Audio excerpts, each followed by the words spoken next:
maka orang tersebut dipukul dengan sakit, dan itu harus diumumkan bahwa orang tersebut melakukan kesalahan tersebut dan ditahan dalam waktu yang panjang sampai orang itu bertobat. Intinya mau berkoar-koar atau mau memberikan narasi seperti apapun, pada akhirnya itu bukanlah, intinya bukan penolakan, tapi itu adalah perbedaan. La yanbaghi lil insani ay yataraddada fi bayani hadzal khata'. Tidak pantas bagi seseorang untuk terus menerus menjelaskan kesalahan-kesalahan ini atau terus menerus mengobarkan kesalahan-kesalahan ini. Bayangkan untuk dibantah dengan beberapa orang yang menurut saya ya masih belum bisa untuk mempertentangkan kualitas dan kredibilitas. Assalamualaikum warahmatullahi wabarakatuh. Alhamdulillah kita bisa berjumpa lagi, dan pada kesempatan kali ini saya akan membahas tentang suatu hal yang sering diperbincangkan, dan ini sudah berjalan cukup lama. Pertama yang menjadi besar atau menjadi viral ke khalayak ramai ini adalah penelitian oleh Kiai Haji Imaduddin ya. Beliau mengatakan penelitian penulis ini bukanlah hakim atas hakikat kebenaran atau kesalahan. Jadi ini hanya penelitian yang menyanggah nasab suatu kelompok golongan, dan ini tidak pantas untuk kita menjadi berdebat, berkonflik, bergunjing antara satu sama lain. Ini sudah wajar. Nanti kita bahas bahwa permasalahan khilafiyah seperti ini sudah wajar. Saya akan membaca keterangan dari apa yang ditulis oleh Syekh Abu Hatim Asy-Syarif. Beliau adalah ulama terkemuka dan beliau adalah salah satu min sadati Bani Qutadah. yakni beliau juga Syarif, dzurriyyah Rasulullah SAW dari Bani Qutadah. Dalam tulisan ini beliau menyebutkan tentang kaidah-kaidah dalam ilmu nasab. Beliau mengatakan, walidzalika ra'aitu min ad-daruri wa adawabitah muhimmatin fi ilmi al-ansab taj'alu talibal ilmi fi man'an min al-wuqu'i fil mazaliki wal makhatiri. Kata beliau menulis kaidah-kaidah yang penting dalam ilmu nasab ini agar supaya para pencari ilmu itu jauh dari kekeliruan-kekeliruan fil mazalik, hal-hal yang fatal dalam kekeliruan dalam masalah nasab ini. Wahya laysat jadidatan, dan kaidah-kaidah ini bukan kaidah yang baru. Jadi ini adalah kaidah dalam ilmu nasab, dan saya akan menyebutkan beberapa. Dalam tulisan Syekh Abu Hatim As-Sayyid Abu Hatim Asy-Syarif ini disebutkan hadhil lahtikaru fi ilmil ansab, tidak ada bisnis dalam ilmu nasab. Ini harus jadi pegangan bagi orang yang terjun yang masuk dalam ilmu nasab. Hadhil qa'idatu badahiyatun likulli talibi ilmin syar'iyyin, bukan hanya bagi ahli nasab, bagi setiap orang yang masuk dalam suatu bidang ilmu syariat, maka ini sudah tentu bukan untuk diperdagangkan atau dibisniskan. Suatu hukum jelas ini sangat berat hukumnya. Dan dalam kitab ini disebutkan, faminal ma'lumi anna ilmal ansabi la yakhtalifu katsiran an baqiyatil ulumi fa huwa ilmun syai'un wa dha'i'un bainan nas. Diketahui juga bahwa ilmu nasab ini tidak berbeda dengan ilmu-ilmu yang lain. Ilmu nasab ini adalah ilmu yang cukup umum di antara manusia. La yastati'u ahadun ayyahtakira hadzal ilma mahma wasalah. Tidak pantas, tidak seharusnya dan tidak boleh seseorang menggunakan ilmu ini untuk bisnis atau semacamnya. Wa ma aktsara man sannafa fi ilmi al-ansab min al-arabi wal mawali min al-hasaniyyin wal husainiyyin wa min as-sunnati wasyiah. Dan begitu banyak orang yang mengarang ilmu nasab, baik itu dari Arab atau bukan Arab, atau dari Al-Hasani, para syarif dari Imam Hasan, wal Husainiyin, atau syarif-syarif dari Imam Husain. Banyak yang menulis nasab. Wa minas sunnati wasyiah, baik dari Sunni dan Syiah, banyak yang menulis tentang nasab mereka. فَكُلُّ مَنْ لَدَيْهِ قَوَائِدُ هَذَا الْإِلْمِ وَتَجَرَّدَ مِنَ الْهَوَى وَاعْتَمَدَ عَلَى مَصَادِرَ عِلْمِيَّةٍ فَلَا مَانِعَ مِنْ أَنْ يَكْتُبَهُ وَيُصَنِّفَهُ. Maka bagi siapapun yang dia memiliki kaidah-kaidah, kemampuan-kemampuan dalam bidang ilmu nasab ini, وَتَجَرَّدَ مِنَ الْهَوَى, dan dia tidak tidak sekedar mengikuti hawa nafsunya dalam mencatat nasab, wa'tamada ala masadir ilmiyah, dan orang tersebut berpegang teguh kepada keilmuan-keilmuan, fala mani'ah min ayyaktubah wa yusannifah, maka boleh-boleh saja orang tersebut untuk menulis dan mengarang tentang nasab, menulis nasab, asalkan dia sudah mumpuni. La yastati'u ahadun ayyamna'ahu, tidak boleh seseorang untuk mencegahnya menulis nasab tersebut, sawa'un kataba'an qabilatihi aw 'anil qabailil ukhra, baik orang tersebut menulis nasab tentang qabilahnya, sukunya, atau menulis tentang suku qabilah orang lain. Dalam keterangan beliau mengatakan, al-khilafatu syakhsiyah la tatgha 'ala al-khilafati fil ansab. Kekhilafan secara pribadi ini tidak bisa dijadikan alasan untuk tidak diterimanya pendapat yang lain. Wa hadhihi qa'idatun muhimmatun fi ghayatin min al-ahammiyati. Jadi kaidah ini sudah pasti. Perbedaan-perbedaan secara pribadi itu bukan menjadi alasan untuk tidak menerima perbedaan yang lain.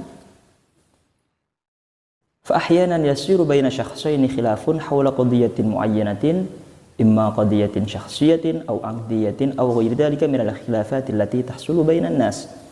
Yang namanya perbedaan antara dua orang atau lebih itu adalah hal yang wajar yang bisa terjadi antara manusia. Fayatatawwaru hadzal khilafu ila khilafin fil ansabi wa yad'anu ahadu syakhsaini fi nasabil akhar wa hadza amrun malmusun qadiman wa haditsan.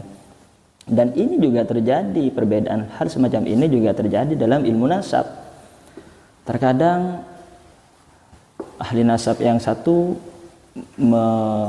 mengkritik atau menyalahkan ahli nasab yang lain, itu bisa saja. Itu bukan hal baru, itu sudah lama. Amrun malmusun qadiman wa haditsan, baik yang dahulu atau yang sekarang. Wa daiman at-ta'nu fil ansab huwa ashalu tariqin li isqatil akhari khassatan fil mujtama'atil qabliyah. Dan sudah selamanya seterusnya kritikan atau sanggahan dalam nasab ini adalah suatu hal yang bisa untuk menjatuhkan pendapat yang lain. Fala budda lil insani ay yantabiha li hadzal amri wa alayhi ay yahdhara min al wuqu'i fi hadhihi al huwati sahiqati wal hufratil 'amiqati. Maka sudah tentu bagi kita untuk mengambil peringatan dalam hal ini agar tidak ikut campur dalam suatu yang huwatis sahiqah, jurang yang sangat dalam, wal hufratil amiqah, dan sumur yang sangat dalam. Artinya kita yang tidak memiliki keilmuan dalam bidang ini, kita tidak usah ikut campur terjun ke dalamnya, karena kita tidak mempunyai alat atau semacamnya untuk bisa turun ke sana. Jadi bukan ranah kita untuk mencampuri hal-hal tersebut sehingga kita mengkritik dan atau semacamnya bagi orang awam apalagi. Wa ba'dun nasi min babi husnil dhanni yutabi'ul akharina fi hadha ta'ni wa yanjarifu wara al-awatifil jayyashah.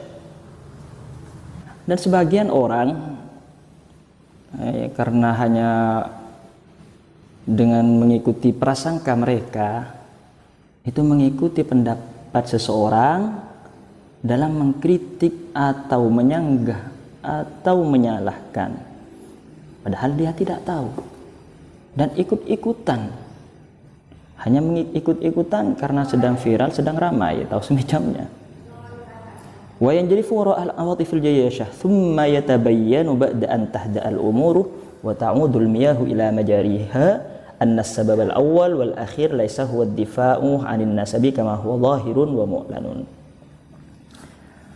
Dan pada akhirnya ini setelah situasi reda atau pada akhirnya intinya yang terjadi dalam sanggahan atau penolakan atau kritikan itu terhadap suatu nasab itu adalah bukan menolak nasab tersebut, bukan menolak nasab yang sudah disebutkan tadi yang diperdebatkan, tapi sebabnya adalah wa innamas sababu al khilafatus syakhsiyah.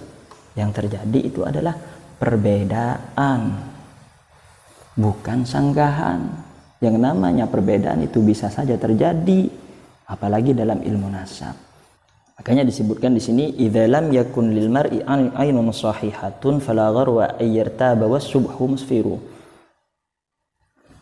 Ketika seseorang itu tidak memiliki pemandangan yang sehat, matanya tidak memiliki pandangan yang sehat, fala gharwa ayyartaba was-subhu musfiru, maka dia akan selalu ragu, akan selalu bimbang, sedangkan subuh sudah mau pagi, artinya dia akan masih merasa gelap padahal sudah mau pagi. Dia tidak tahu ketika matanya sudah tidak sehat. Wa may yatba li hawahu a'ma basiratin wa man kana a'ma fid duja kaifa yubsiru. Dan orang yang mengikuti kemauannya, hanya sekedar mengikuti keinginannya, hawa nafsunya, oh ini lagi ramai, saya ikut-ikutan. Menurut saya begini, dia tidak memiliki pandangan dalam ilmu nasab, hanya mengikuti saja. Wa man kana a'ma fid duja kaifa yubsiru. Bagaimana orang yang tidak bisa melihat dalam kegelapan itu bisa melihat? Artinya dia tidak punya penilaian, tidak punya keilmuan dalam bidang ini, hanya mengikuti arus, tidak tahu seluk-beluknya ilmu nasab, hanya mengikuti. Ini ada yang mengkritik, ada yang menyanggah, ada yang menyalahkan, kemudian dia ikut-ikutan dan tidak tahu mau seberapa banyak argumen yang mau dikeluarkan dengan narasi-narasi bermacam-macam. Pada intinya itu adalah bukan ad-difa'u 'anil nasab, bukan sanggahan bagi nasab, tapi itu adalah as-sabab al-khilafatus syakhsiyah, itu adalah perbedaan.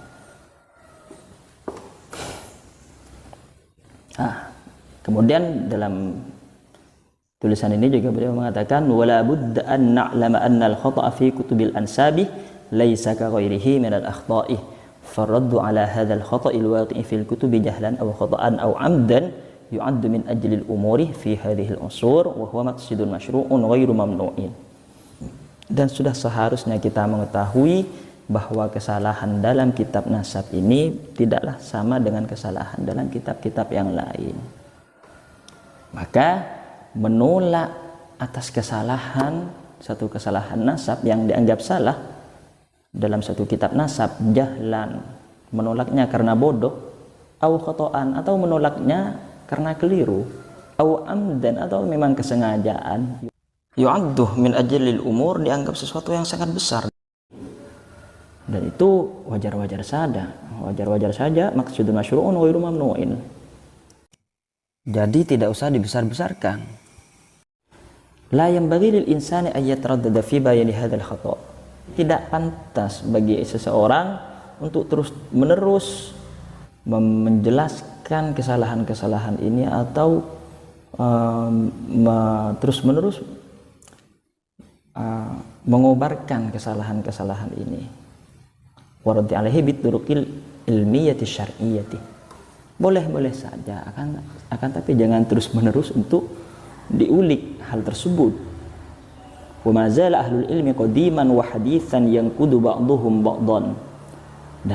Dan hal ini juga mulai dari dulu sampai sekarang itu ahli ilmu, orang yang berilmu itu mengkritik satu sama yang lain.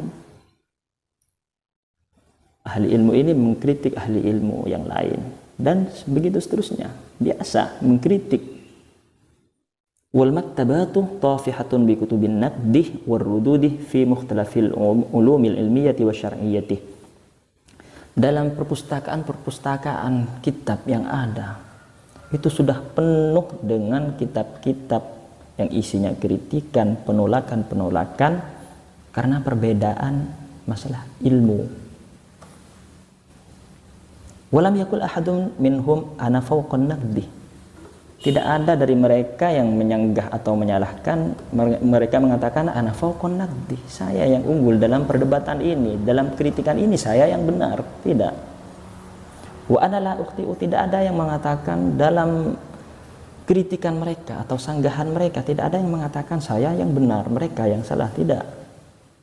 Ini hanya perbedaan. Wala budda ayya'lama kullu musannifin munsifin anna man allafa faqad istuhdifa. Maka sudah sewajarnya bagi orang yang mengarang suatu kitab itu akan mendapatkan kritikan dan atau juga sanggahan. Sudah wajar. Dalam hal ini seperti kita ketahui bahwa nasab para habaib Bani Alawi ini sudah banyak ditemukan dalam kitab-kitab para ahli nasab seperti Imam Al-Jundi, Imam As-Sakran, Imam As-Sakhawi, Imam Ibnu Hajar Al-Haytami, Imam Az-Zabidi, dan banyak ulama ahli nasab yang lain.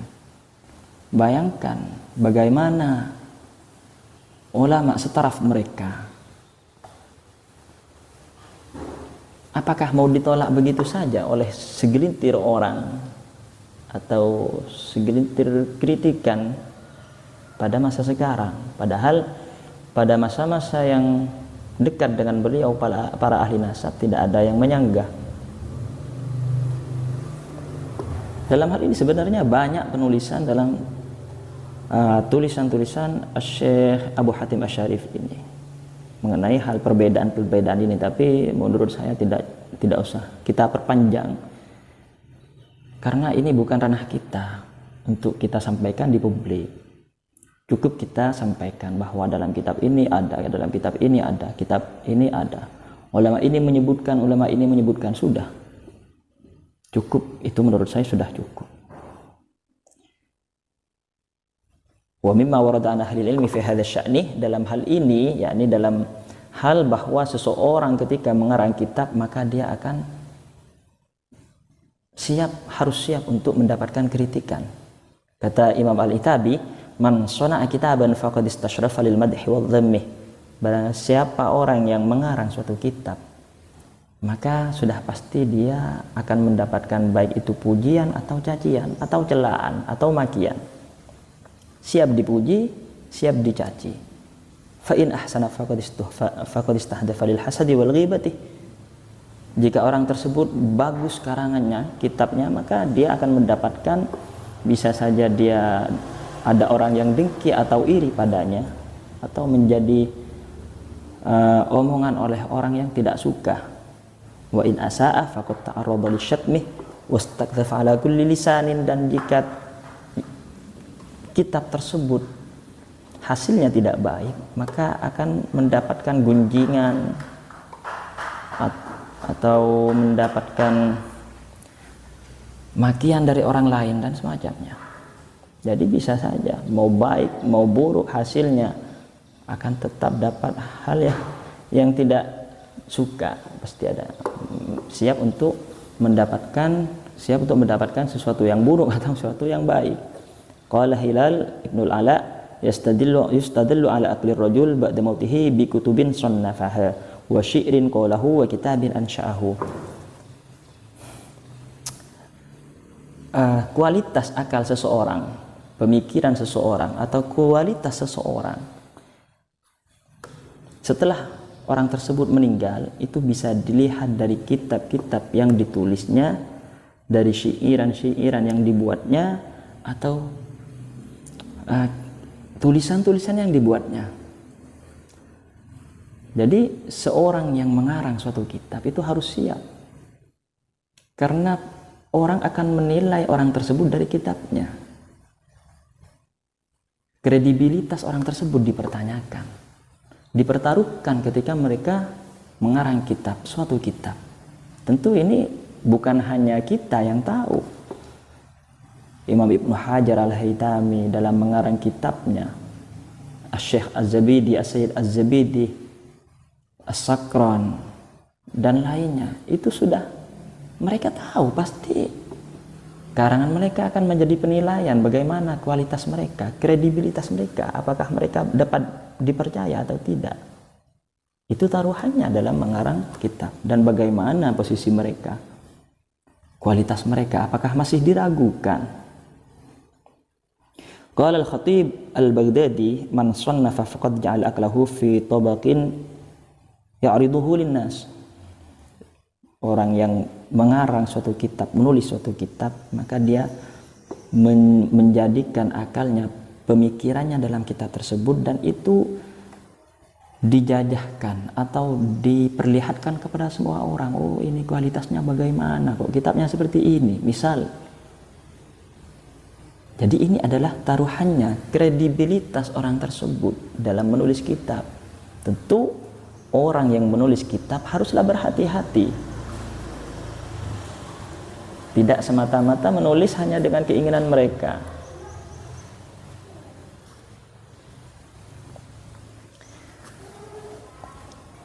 Dalam tulisan Abu Hatim Asy-Syarif ini juga disebutkan al-wari'u wat taqwa. Orang yang mengarang kitab ilmu nasab ini haruslah orang yang takwa, yang wara', yang berhati-hati, yang takut kepada Allah Subhanahu wa taala. Wa alaihi ay yatadhakkara al-wa'id asy-syadid al-warid fi intisabil mar'i ila ghairi abihi.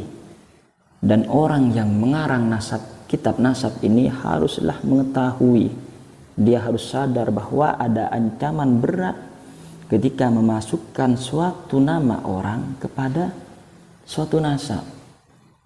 Ada ancamannya ketika orang menisbatkan seseorang kepada orang lain. Warawal Bukhari an Abi Dzar radhiyallahu anhu annahu sami'an Rasulullah yaqulu laisa min rajulin idda'a li ghairi abihi wa huwa ya'lamuhu illa kafar wa man idda'a qauman laisa lahu fihim nasabun falyatawabbu maq'adahu minan nar. Seseorang yang mengaku kepada, yang menisbatkanlah kepada selain ayahnya dan dia tahu, maka orang tersebut kafir.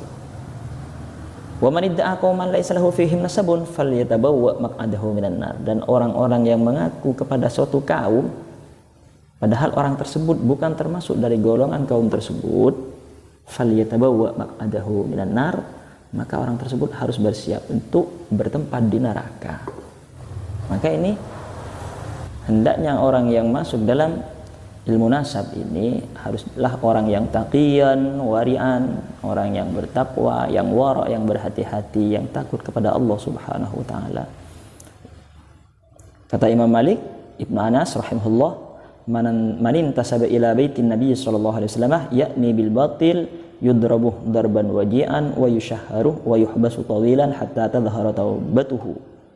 Kata Imam Malik, orang yang menisbatkan dirinya kepada Rasulullah sallallahu alaihi wasallam dengan cara batil, dengan cara yang tidak benar, yudrabu darban waji'an, maka orang tersebut dipukul dengan sakit, dan itu harus diumumkan bahwa orang tersebut melakukan kesalahan tersebut dan ditahan dalam waktu yang panjang sampai orang itu bertobat, orang yang menisbatkan dirinya kepada Rasulullah SAW dengan cara yang batil, yakni bil batil, kata Imam Malik Ibnu Anas. Baik, mari kita lihat dalam tulisan Kiai Imaduddin ini disebutkan bahwa yang nama ini sebenarnya kan yang dipermasalahkan dalam hal ini adalah nama Syekh Asyid Abdullah atau Ubaidillah. Ini sebenarnya sudah banyak dijelaskan dalam beberapa penjelasan yang lain, sudah lama, dan sudah jelas lah, Abdullah, Ubaidillah orang yang sama. Oke, kalau ada perbedaan terserah bagi yang berbeda, tapi ini sangat kuat untuk diambil bahwa Ubaidillah dan Abdullah itu sama. Yang mau menyebutkan tentang Ubaidillah ini adalah ada kitab Ad-Daw'ul Lami karya As-Sakhawi, kitab Ad-Dahr fi Wafayatil A'yan fi Wafayati A'yan Ad-Dahr karya Abu Muhammad At-Tayyib Bamakhramah, kitab sahabat Imam Ibnu Hajar Al-Haytami,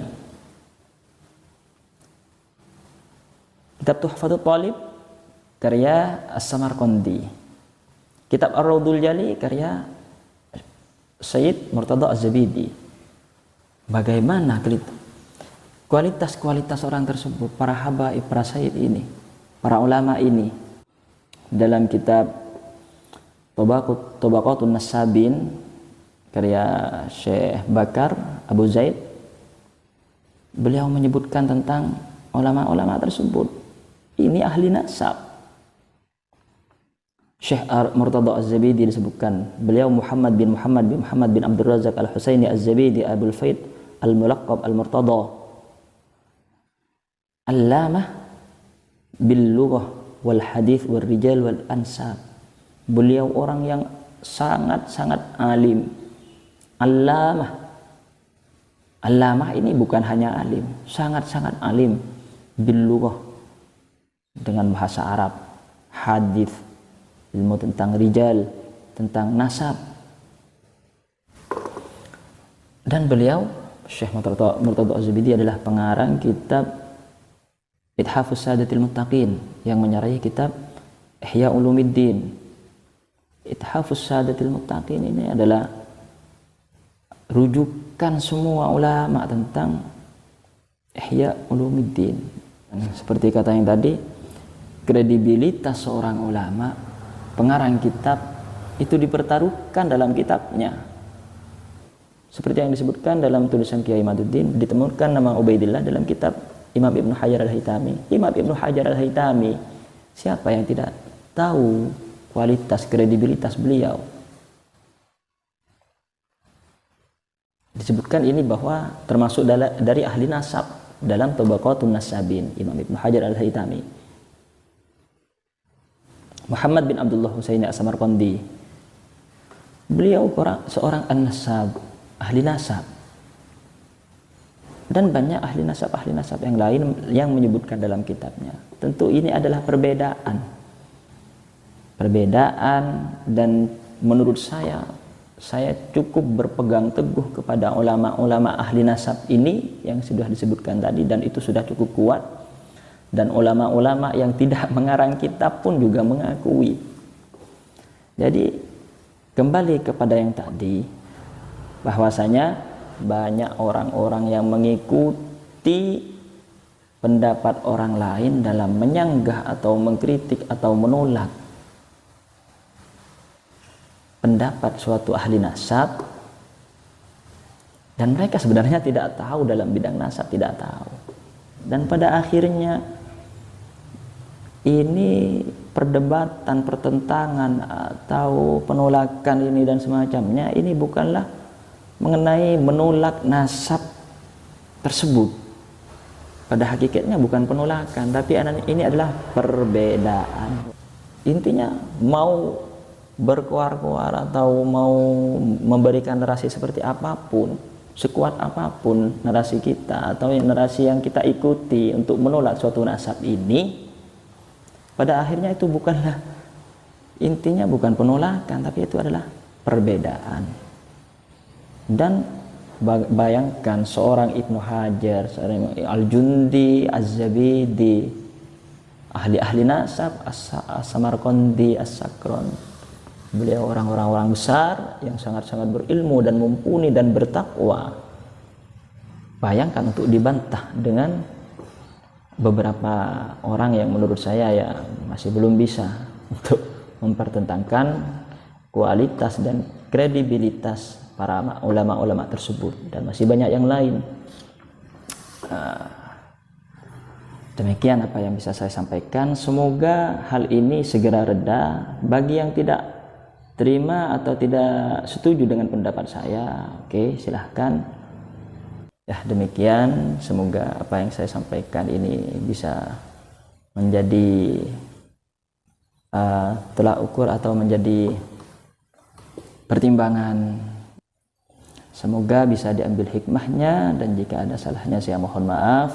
Dan ini adalah pendapat saya pribadi seperti tadi, dan menurut saya itu sudah cukup. Assalamualaikum warahmatullahi wabarakatuh.